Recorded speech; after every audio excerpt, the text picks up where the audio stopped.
Hello friends, जैसे कि आपको मालूम है कि हमने एक्सरसाइज 5.2 कंप्लीट कर ली है। ये हम कर रहे हैं समांतर श्रेणी अर्थमेटिक प्रोग्रेशन, और हमने जो है इसकी एक्सरसाइज 5.2 कल के लेक्चर में पूरी कंप्लीट कर ली थी। आज जो हमने बताया था कि आपको एग्जाम्पल कराएंगे, तो चलिए एक्सरसाइज 5.2 के हम एग्जाम्पल देखते हैं। एक्सरसाइज 5.2 के एग्जाम्पल जो है वो एग्जाम्पल 3 से शुरू होते हैं, क्योंकि 1 और 2 जो है एक्सरसाइज 5.1 का एग्जाम्पल था। तो चलिए एक्सरसाइज 5.2 का एग्जाम्पल यानी एग्जाम्पल नंबर 3 से शुरू है। तो शुरू करते हैं। इसमें हमें दे रखा है AP 2 7 12 डॉट डॉट आगे दे रखा है का 10वां पद ज्ञात कीजिए। चलिए ठीक है, हमें 10वां पद ज्ञात करना है और एग्जाम्पल इंपॉर्टेंट है। मैंने आपको पहले भी बताया था, क्योंकि हम बोर्ड के एग्जाम दे रहे हैं तो हम कुछ भी नहीं छोड़ सकते, एक्स्ट्रा भी करना पड़ेगा हमें। तो एग्जाम्पल बिल्कुल नहीं भूलना है हमें, एक्सरसाइज के साथ साथ एग्जाम्पल भी करने हैं। चलिए एग्जाम्पल नंबर हम कौन सा करने वाले हैं, एग्जाम्पल नंबर है 3।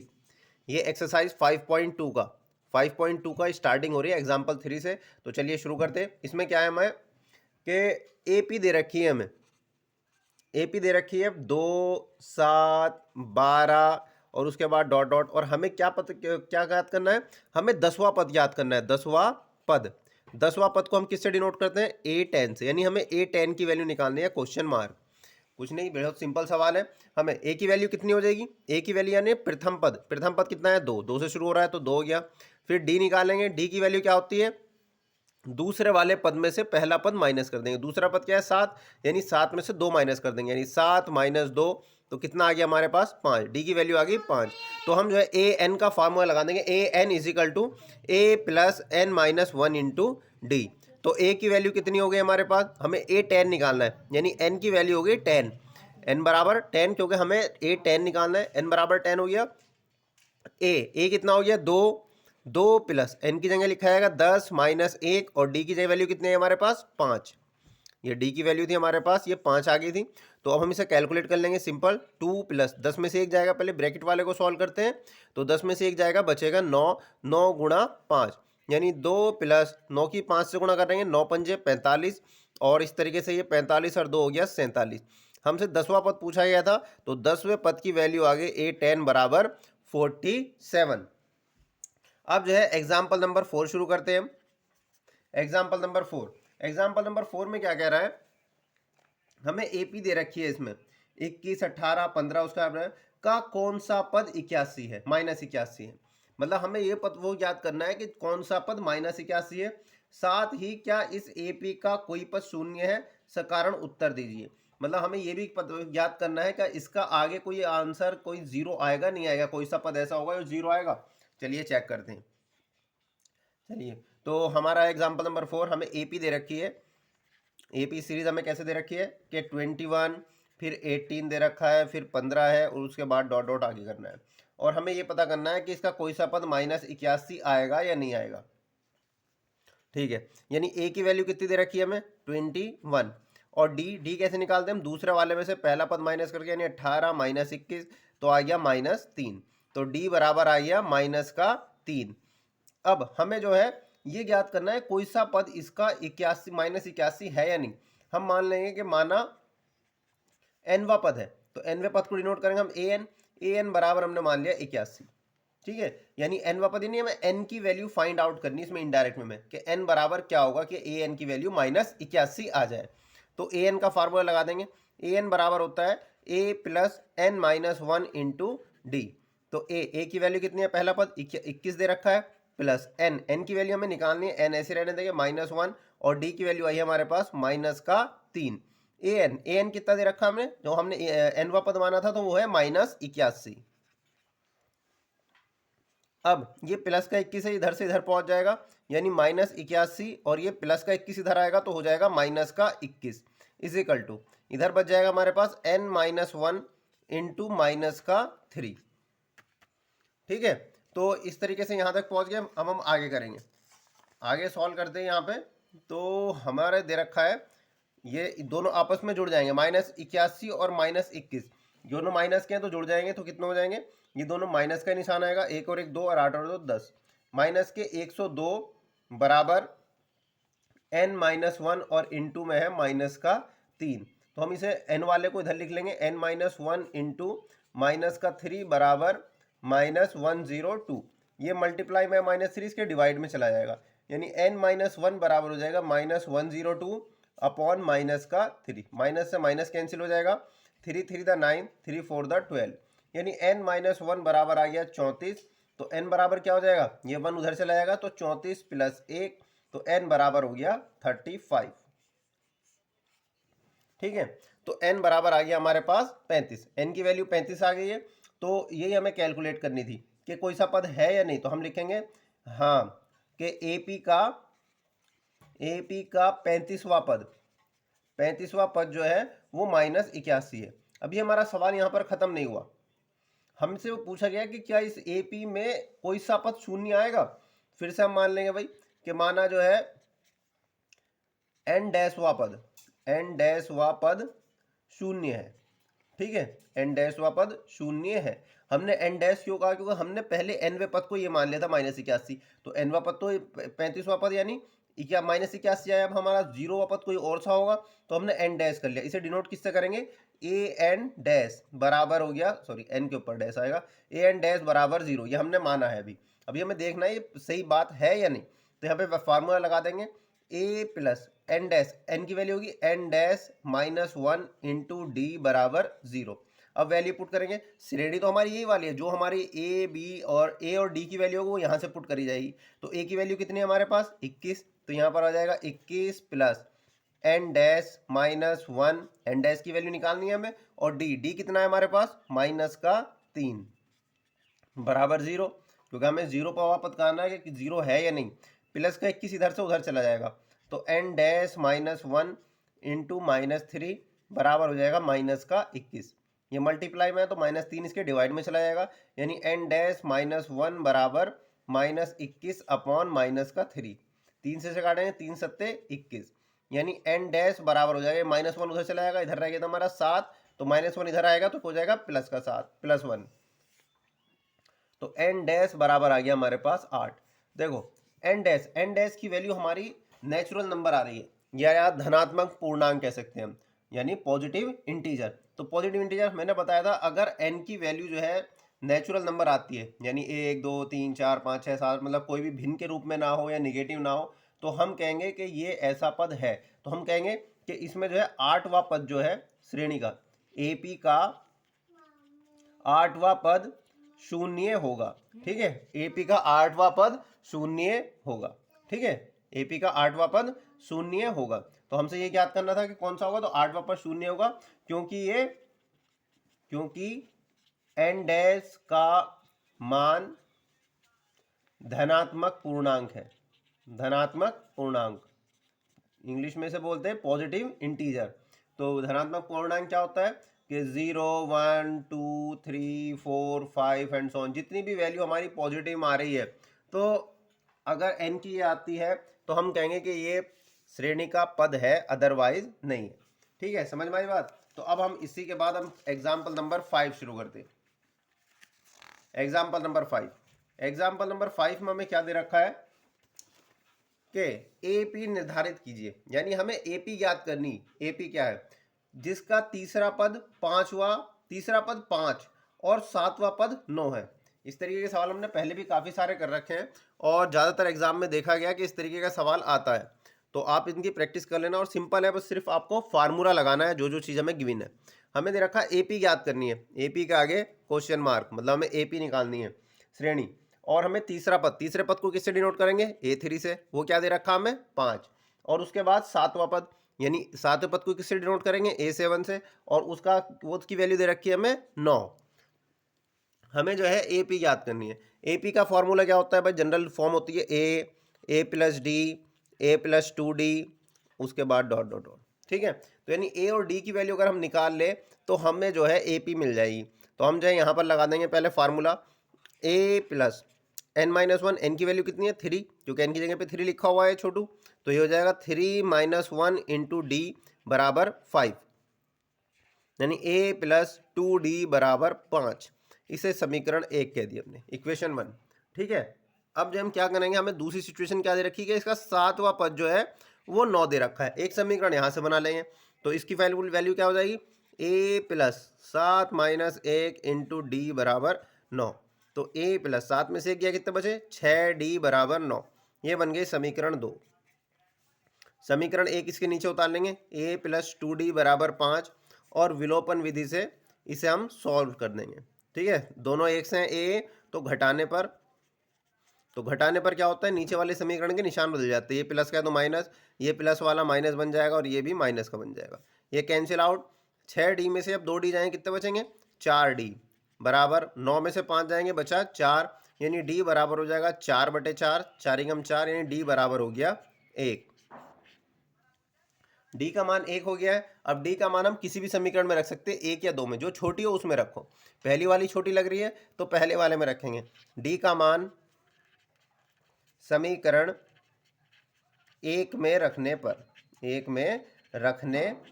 तो समीकरण 1 क्या है हमारी, समीकरण 1 है a प्लस 2d बराबर 5। तो a की जगह पे क्या रखेंगे हम, a की वैल्यू फाइंड आउट करनी है, तो a ऐसे ही प्लस 2 इंटू डी की वैल्यू हमारी निकल गई, कितनी आई 1, 2 की जगह पर d की जगह पे 1, तो a प्लस 2 की 1 से गुणा करेंगे, 2 बराबर 5।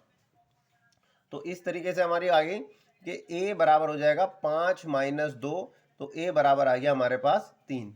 a की वैल्यू कितनी आ गई हमारे पास, 3। अब a की वैल्यू हमारे पास 3 आ गई है, तो अब a की वैल्यू भी आएगी और d की वैल्यू भी आएगी। अब हमें श्रेणी निकालनी है, तो AP हमने क्या मानी थी कि a, उसके बाद a प्लस डी, उसके बाद a प्लस 2d, और उसके बाद डॉट डॉट डॉट आगे तक बढ़ती चली जाएगी। a की वैल्यू कितनी है, वैल्यू पुट कर देंगे a और d की।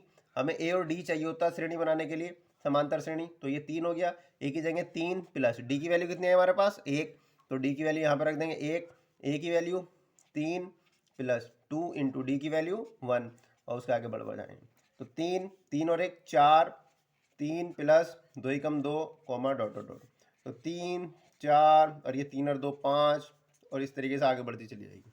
इनका कॉमन डिफरेंस 1 है, तो आगे वाली टर्म 6 आएगी, फिर 7 आएगी। इस तरीके से हम कैलकुलेट करते चले जाएंगे। अब एग्जाम्पल नंबर 6 की तरफ बढ़ते हैं हम। एग्जाम्पल नंबर 6 में कह रहा है, क्या संख्याओं की सूची 5, 11, 17, 23 का कोई पद 301 है और क्यों। है तो बताओ क्यों, नहीं है तो भी बताना है क्यों। चलिए ठीक है, ये हमारा बिल्कुल पीछे वाला एग्जाम्पल हो गया। जैसे एग्जाम्पल नंबर 4 था कि हमें एपी बतानी थी कि एपी में 0 पद है या नहीं है एपी का। एग्जाम्पल नंबर 6 कर रहे हैं हम। हमें सीरीज दे रखी है एपी, और दे कैसे रखी है कि पहला पद 5, फिर 11, 17, 23, और उसके बाद डॉट डॉट। ठीक है, अब हम इसका सॉल्यूशन, तो हमें जो है 301, हम 301 कोई पद आ रहा है या नहीं, तो हम मान लेंगे कि माना n वा पद यानी n वे पद किससे डिनोट करते हैं हम, an बराबर 301 है। हमने n वा पद 301 यानी n की वैल्यू हमें फाइंड आउट करनी है। अब अगर जो n की वैल्यू नेचुरल नंबर यानी पॉजिटिव इंटीजर आई, धनात्मक पूर्णांक आई, तो ये इसका वो होगा भाग, इस वाली सीरीज का कोई नंबर होगा। अगर n का भाग नंबर पॉजिटिव इंटीजर नहीं आया, तो हम कहेंगे कि ये इसका पद, श्रेणी का पद नहीं है। चलिए देखते हैं, तो a की वैल्यू क्या हो जाएगी इस श्रेणी में, a की वैल्यू होगी 5, और b की वैल्यू, डी की वैल्यू दूसरे में से पहला वाला माइनस कर देंगे, यानी 11 माइनस 5, कितने बच गए हमारे पास, 6। तो अब जो है हम ए एन का फार्मूला लगा देंगे। A n is equal to क्या होता है, a plus N minus 1 into d, और ए एन की वैल्यू कितनी दे रखी है हमें, हमने कितनी मानी 301, तो ये हो गया 301 बराबर ए की वैल्यू कितनी है 5, प्लस एन की वैल्यू निकालनी है हमें n-1, और डी की वैल्यू कितनी होगी हमारे पास 6। अब ये 5 इधर पहुंच जाएगा, तो ये हो जाएगा 301 माइनस 5 बराबर n-1 इंटू 6। 301 में से जब 5 जाएंगे कितने बचेंगे हमारे पास, ये बचेंगे 6, 296 is equal to n-1 into 6। ठीक है, तो अब हम क्या करेंगे, अब ये 6 जो है ये मल्टीप्लाई में है, ये 6 मल्टीप्लाई में, यानी हम इसे ऐसे लिख लेते हैं n-1 इंटू 6 बराबर 296। ठीक है, ये मल्टीप्लाई में 6, तो ये डिवाइड में चला जाएगा, यानी n-1 बराबर हो जाएगा 296 अपॉन 6। अब इसे कट करेंगे हम, 2 से काटेंगे, 2 तिया 6, और इसे काटते 2 एकम 2, 2 चौक 8, 2 अट्ठे 16। अब देखेंगे ये कट रहा है नहीं, 4 और 1 5 और 8 13 हो रहा है, 3 की टेबल में 13 नहीं आता, तो ये नहीं कटेगा क्योंकि ये पॉइंट मारा है, ये 1 को इधर भेज दो, तो n बराबर हो जाएगा 148 अपॉन 3 प्लस 1। इसके नीचे 1 लेके एलसीएम ले लो, 3 148 प्लस 3, यानी ये आ गया तुम्हारा 8 3 11 का एक हासिल लगा, एक 151 अपॉन 3। तो n की वैल्यू जो अभी से हम काट रहे थे वो डेसिमल में आएगा आंसर हमारा, यानी पॉजिटिव इंटीजर नहीं आ रहा है, यानी धनात्मक पूर्णांक नहीं है। तो हम लिखेंगे कि n का मान धनात्मक पूर्णांक यानी पॉजिटिव इंटीजर, धनात्मक पूर्णांक नहीं है। अतः जो संख्या थी 301 दी गई श्रेणी यानी एपी का कोई पद नहीं है। ठीक है, तो ये श्रेणी का कोई पद नहीं है, इसलिए n की वैल्यू जो है डिवाइड में आ रही है। अगर n की वैल्यू निगेटिव में आती तब भी हम यही लिखते कि इसका AP का कोई पद नहीं है। डिवाइड में आ रही है, रेशनल नंबर में आ रही है, तब भी हम कहेंगे नहीं है। अगर n की वैल्यू पॉजिटिव इंटीजर आती है, यानी 1 2 3 कुछ भी आए, तो नंबर में आनी चाहिए, क्योंकि नंबर n का मतलब है कि नंबर ऑफ टर्म्स। अब नंबर ऑफ टर्म्स इस तरीके से कभी भी डिवाइड में नहीं हो सकता कि 151 बटे तीसरी पद या चौथा पद इस तरह हो जाएगा, चौथा होगा, 100वां होगा, 1000वां होगा, 151वां होगा, लेकिन डिवाइड में कभी भी पद नहीं होने का। इसलिए हमने कह दिया ये पॉजिटिव इस श्रेणी का पद नहीं है। ठीक है, अब हम आगे बढ़ते हैं एग्जाम्पल नंबर 7 पे। एग्जाम्पल नंबर 7 में क्या कह रहा है, 2 अंकों वाली कितनी संख्याएं 3 से विभाज्य है। अच्छा सवाल है एग्जाम्पल, और हमने पहले भी इस तरीके से करा भी है, क्वेश्चन भी आया था एक्सरसाइज 5.2 में। चलिए अब इसे भी करके देखते हैं। एग्जाम्पल नंबर 7, इसमें मैं कह रहा है 2 अंकों वाली, हमें 2 अंक वाली पहले सबसे छोटी संख्या लिखेंगे। 2 अंकों वाली सबसे छोटी संख्या को क्या होती है 10, और सबसे बड़ी संख्या 2 अंकों वाली वो क्या होगी 99।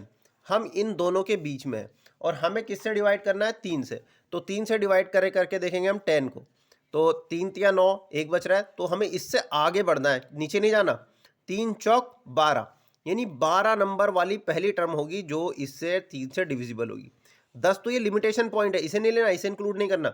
हमारी शुरू कहानी की कहाँ से हुई, 2 अंकों वाला जो पहला अंक है जो 3 से कटेगा वो है 12। अब लास्ट वाले 99 को देखेंगे, तो 99 तो 3 से कट रहा है भाई, तो बहुत अच्छी बात है, इसे तो हमें रोक गया है। 3 तिया 9, और सॉरी अब यहाँ पे भी 3 तिया 9, रिमाइंडर 0, पूरा कट रहा है, तो इसका मतलब आखिरी टर्म जो है हमारी वो 99 हुई। शुरुआत 12 से और आखिरी पद 99। 12 से आगे वाला टर्म क्या होगा 15, 15 के बाद 18, इस तरीके से आगे बढ़ती चली जाएगी। तो हमें ए की वैल्यू कितनी हो गई, ए की वैल्यू हो गई 12, डी की वैल्यू कितनी हो जाएगी 15 में से दूसरे वाले में से पहला पद घटा देंगे, कितना बचा 3, तो डी बराबर आ गया 3। और हमसे पूछ रहा है कितनी संख्याएं, यानी हमसे n का मान पूछ रहा है कि कितनी संख्याएं हैं जो 3 से डिविजिबल होगी 2 अंकों वाली। तो हमने पहली 12 हो गई, उसके बाद आखिरी होगी 99, यानी आखिरी यानी an बराबर हो गया हमारा 99। तो an बराबर दे रखा हमें 99, an का फार्मूला लगा देंगे यहाँ पे, a plus n minus 1 into D बराबर 99। अब वैल्यू पुट करेंगे, a की वैल्यू कितनी है हमारे पास 12, plus n minus 1 into D की वैल्यू कितनी है हमारे पास 3 बराबर 99। ये 12 जो है इधर से उधर पहुंच जाएगा, यानी n माइनस 1 इंटू 3 बराबर 99 माइनस 12। इसे माइनस कर लें कितना बचेगा, तो ये बचा 7 और इधर बचा हमारे पास 8, 87, यानी n माइनस 1 इंटू 3 बराबर आ गया 87। तो n माइनस 1 बराबर क्या हो जाएगा, ये 3 मल्टीप्लाई में कहाँ पर चला जाएगा, ये चला जाएगा डिवाइड में, डिवाइड कर देंगे। 3 दूनी 6, 2 बचा, 3 नम 27, 2 और 7 मिलके 27 बन गया, 3 नम 27, यानी n बराबर हो गया 30। ये एक इधर आके इसमें जुड़ जाएगा तो 30, यानी 2 पद वाले 30 पद है जो 3 से डिविजिबल होंगे। इस पद का आंसर ये हो गया। हम लिख लेंगे अतः 30 पद 2 अंकों वाले 3 से विभाज्य होंगे। ठीक है, तो इस तरीके से हमारा आंसर आ गया। मैं n की वैल्यू पूछ रहा था और n की वैल्यू हमारी आ गई। ठीक है, अब हम इसका एग्जाम्पल नंबर 8 करते हैं, और ये एग्जाम्पल नंबर 8 में वो कह रहा है AP 10 7 4 और डॉट डॉट माइनस 62 का अंतिम पद से 11वां पद ज्ञात कीजिए। एक ऐसा क्वेश्चन भी आया था और मैंने इसके 2 तरीके बताए थे आपको, कि एक तो तरीका है आप इसका सीरीज जो है बदल लें, मतलब पलट देवे सीरीज को और हमारे ए एन वाले फार्मूले से यानी इसी वाले फार्मूले से सवाल हो जाएगा, a n is equal to a plus N minus one into d वाले से। और दूसरा है इसका एक नया फार्मूला ही बताया था। तो जो भी आपको अच्छा लगे, मैं रिकमेंड करूँगा आपको कि नई चीज़ रखने से बेहतर है कि आप लॉजिक लगाएं। हमसे कहा गया है, हमें ए पी दे रखी है कि 10, 7, 4 और उसके बाद डॉट डॉट डॉट करके -62 और हमें अंतिम पद से 11वां पद ज्ञात करना है। अंतिम से 11वां पद हम क्या करेंगे भाई, सीरीज को ही पलट देंगे। यहाँ पर देखो 3 3 जुड़ता जा रहा है, वो घटता जा रहा है, -3 फिर -3, तो -62 में -62 से पहले वाला कौन होगा, -62 में +3 कर दो आप, तो ये कितना हो जाएगा 959, यानी इससे पहले आएगा -59, उसके बाद -62। अब तुम सीरीज को पलट दो, सीरीज को पलटने का मतलब -62 पहले लिख दो, -59 और उसके बाद डॉट डॉट डॉट, फिर यहाँ पर आ गया 4, 7 और ये 10। ठीक है, तो ए की वैल्यू क्या हो जाएगी, हमने सीरीज ही पलट दी, तो सीरीज पलटने में हमारा आखिरी पद जो था वो पहला पद बन गया और जो पहला था वो आखिरी बन गया। और हमें एन की वैल्यू 11वां पद निकालना है, तो 11वां पद निकालने के लिए क्या होगा भाई, -62 और डी की वैल्यू हो जाएगी हमारी -59 माइनस के 62, तो ये हो जाएगा -59 माइनस माइनस प्लस का 62, तो यानी प्लस का 3, डी बराबर आ गया प्लस का 3। अब हमें जो है अंतिम यानी शुरू से 11वां पद यानी हमें A11 निकालना। अब तो फार्मूला लगा देंगे A प्लस 11 माइनस 1, एन की वैल्यू 11 हो जाएगी क्योंकि हमें 11वां पद ज्ञात करना है, 11 माइनस 1 इंटू डी। ए और डी की वैल्यू रख दो, ए की वैल्यू कितनी है -62 प्लस 11 में से 1 गया कितना बचा 10, और डी की वैल्यू कितनी है हमारे पास 3, यानी -62 प्लस 10 दिया 30, माइनस कर देंगे यहाँ पर, तो कितना बचेगा हमारे पास, माइनस वाला ज़्यादा है तो माइनस का निशान आएगा, और कितना ज़्यादा है 32, 62 में जब 30 जाएगा तो हमारे पास 32 आ जाएगा। तो A11 की वैल्यू आ गई हमारे पास -32, यानी अंतिम से 11वां पद जो है हमारा -32 आ गया। ठीक है, समझ में आई बात। अब आते हैं हम इसका अगला एग्जाम्पल देखते हैं, एग्जाम्पल नंबर 9। एग्जाम्पल नंबर 9 में कह रहा है 1000 की धनराशि 8% वार्षिक साधारण ब्याज पर निवेश की जाती है, प्रत्येक वर्ष के अंत में ब्याज की परिकलित कीजिए।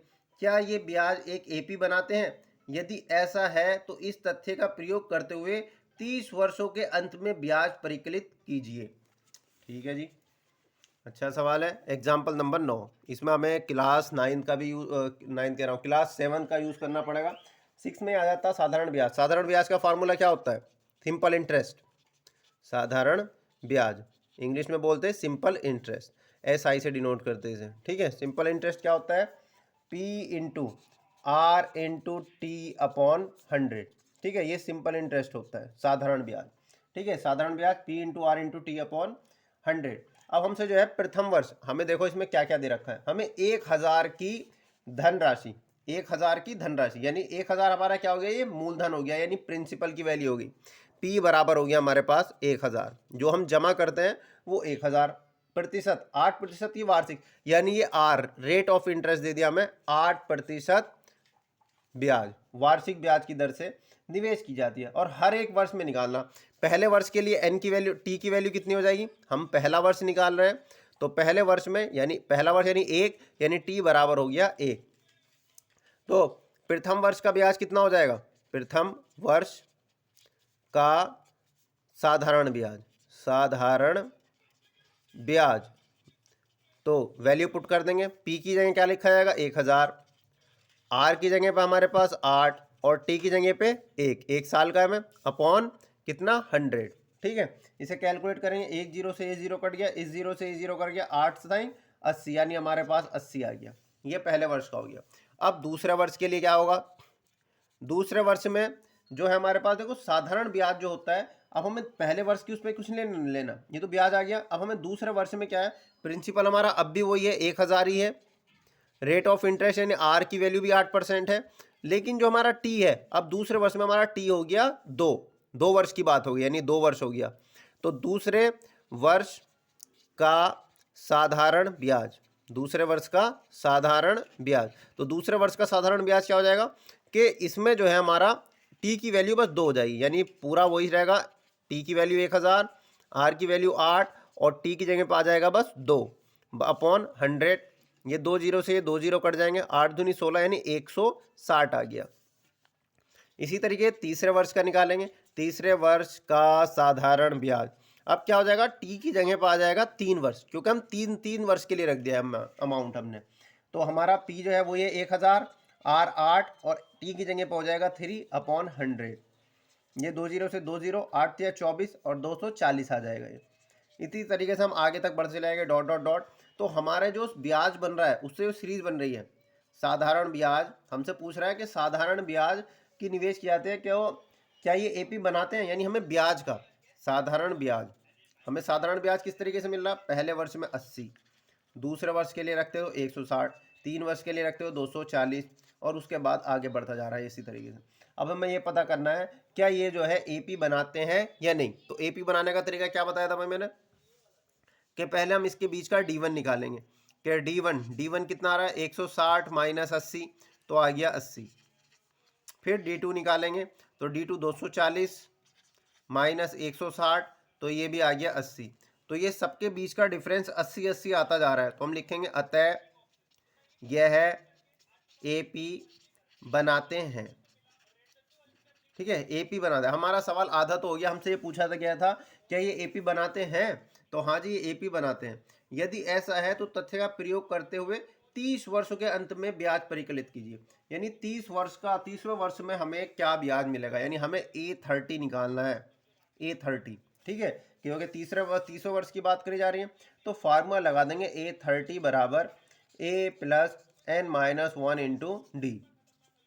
ए की वैल्यू पहला पद कितना है 80, एपी बन गई ना ये हमारी, तो ए की वैल्यू हो गई 80 प्लस एन की जगह 30वां पद निकालना है, 30 माइनस 1 और डी कितना है हमारा 80 ऐड हो रहा है, 2 बार डी निकाले हमें 80 लिख देंगे यहाँ पे।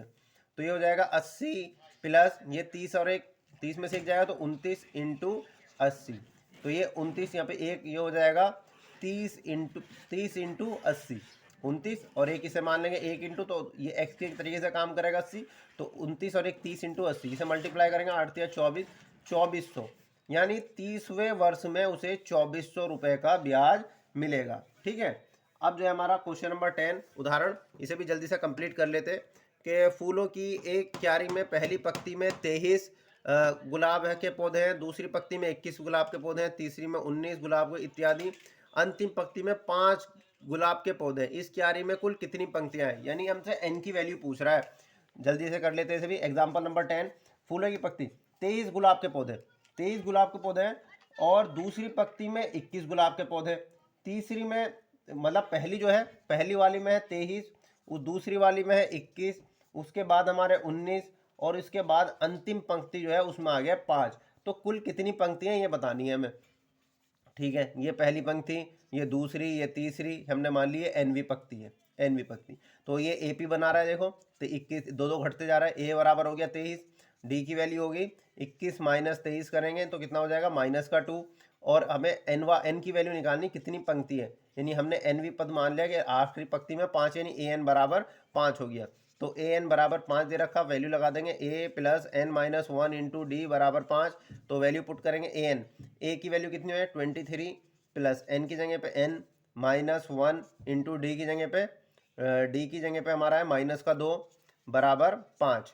तो अब यहाँ पर ये प्लस का 23 उधर चला जाएगा, तो एन माइनस 1 इंटू -2 बराबर हो जाएगा 5 माइनस 23, ये प्लस का 23 आके इधर आके माइनस का 23 बन गया, तो ये बचा माइनस के 18।